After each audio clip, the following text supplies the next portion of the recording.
मैं और आप कहाँ पर। रोमियो की पुस्तक अध्याय 8 और 15 पद कहता है,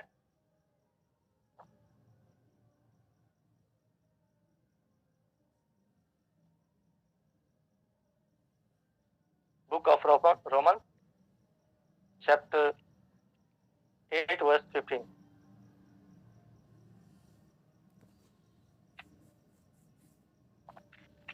क्योंकि तुमको दासत्व की आत्मा नहीं मिली कि फिर भयभीत हो, परंतु लेपालकपन की आत्मा मिली है, जिससे हम हे अब्बा हे पिता कहकर पुकारते हैं।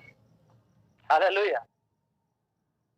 हमें दासत्व की आत्मा नहीं मिली, हमारे को गुलामी की जंजीरें तोड़कर यीशु ने हमारे ऊपर जो जुआ था गुलामी का, उसको तोड़कर मिस्र से निकालकर लाल समुद्र को पार करके और उस कनान देश में पहुंचाया जहां आज मैं और आप हैं।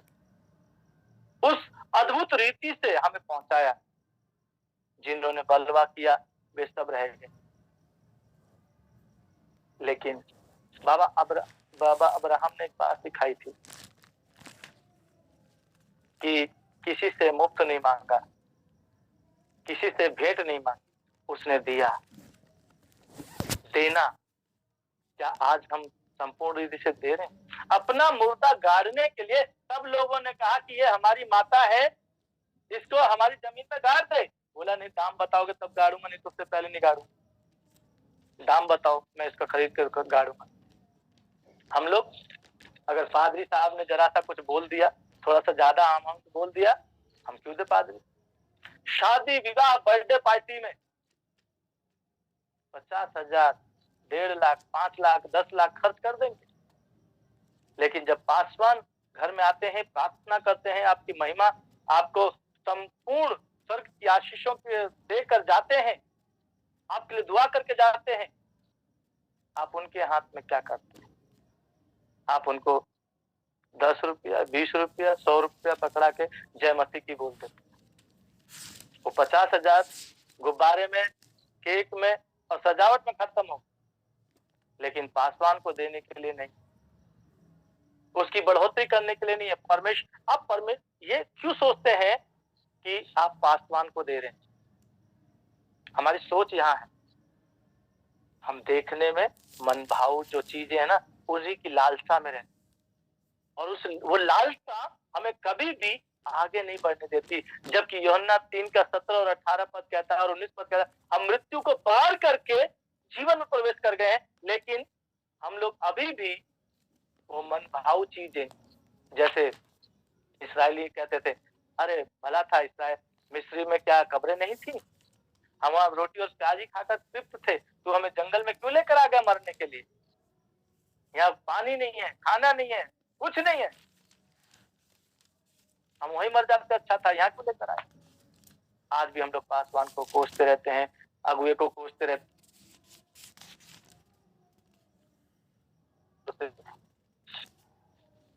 अपने कुकर्म वाले होठों से हम उसको कोसते, फिर परमेश्वर के सामने आकर नम्र और दीन करके होकर कहते, प्रभु मेरी बेटी को, मेरे बेटे को, मेरे पति को, मेरी पत्नी को, मेरे दादा को, मेरी दादी को ब्लेस कर दे। कैसे कैसे ब्लेस करेगा?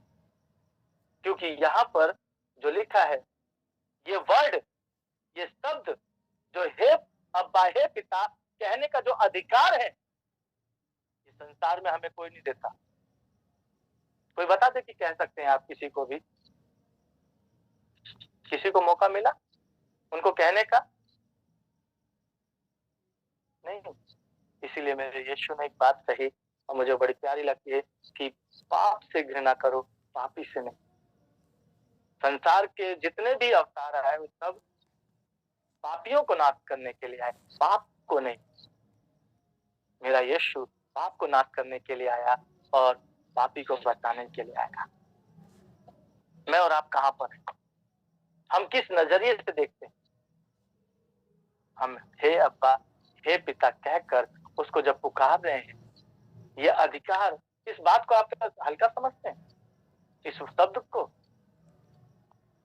इसके वजन को पहचाने कि हे अब्बा हे पिता कहने का जो अधिकार परमेश्वर ने हमें दिया है, इस समस्त सृष्टि में किसी और जाति को नहीं मिला, किसी और समुदाय को नहीं मिला, लेकिन ये शब्द, ये हक समस्त सृष्टि के मालिक को अब्बा और पिता कहने का हक जो मिला, ये मुझे और आपको मिला। ये हक बहुत बड़ा है, ये हक बहुत बड़ा है। एक छोटा सा इलस्ट्रेशन आप याकूब और एसाव के बारे में समझ सकते हैं कि अपना हक एक कटोरी दाल के लिए हम सब आज भी बेच रहे हैं। अपने पहलौठे का हक आज भी हम एक कटोरी दाल के लिए बेच दे रहे हैं। हम अपने जो जीवन परमेश्वर ने दिया, पहलौठे का हक दिया, ले बालकपन की जो आत्मा दी हमें, उसको हम सिर्फ एक कटोरी दाल के लिए हम उसे आज भी बेचते चले जा रहे हैं। मेरे प्रियो, अब तो अपने आप से तौबा कर लो कि भूखे मर जाना उचित है, एक कटोरी दाल के लिए अपना जीवन और अपना हक किसी को नहीं दूंगा। आज हमारे ऊपर क्यों अधोलोक के फाटक प्रबल हो गए, क्यों बीमारियां हम पर आ गई, क्यों सारे रोग हम पर आ गए? इसका मतलब यीशु ने जो कोड़े खाए थे 39 हमारी भयंकर बीमारियों के लिए, वो कोड़े कहीं ना कहीं हमारी वजह से स्थापित हो जा रहे, क्योंकि हम कलीसिया में अधोलोक को घुसा दिया, श्राप को घुसा दिया। हमने यीशु के जीवन को व्यर्थ कर दिया, उसके कोड़े खाने को व्यर्थ कर दिया। जबकि 4:13 फिलिप्पियों 4:13 कहता है कि जो मुझे सामर्थ्य देता है उसमें मैं सब कुछ कर सकता हूँ। हालेलुया, उसमें मैं सब कुछ कर सकता हूँ। लेकिन हम आज भी निर्बल और कमजोर हैं। हम लोग कहते हैं पादरी साहब हमारे लिए दुआ कीजिए, पादरी साहब हमारे लिए दुआ कीजिए। हम ये भूल जाते हैं कि जब मूसा ने पूछा परमेश्वर वो लोग कैसे विश्वास करेंगे कि तूने मुझे भेजा है, तो यहोवा परमेश्वर ने कहा तेरे हाथ में क्या है, तेरे हाथ में क्या है। आज हम सबके हाथ में क्या है? हेलो कलीसिया, बताइए आज आप सबके हाथ में क्या है? उस समय मूसा के हाथ में लाठी थी, हमारे हाथ में क्या है? Smartphone, right? कितने लोग कहते मेरे पास स्मार्टफोन नहीं, मेरे हाथ में नहीं रहता, सिर्फ मैं मीटिंग्स के लिए लेता हूँ।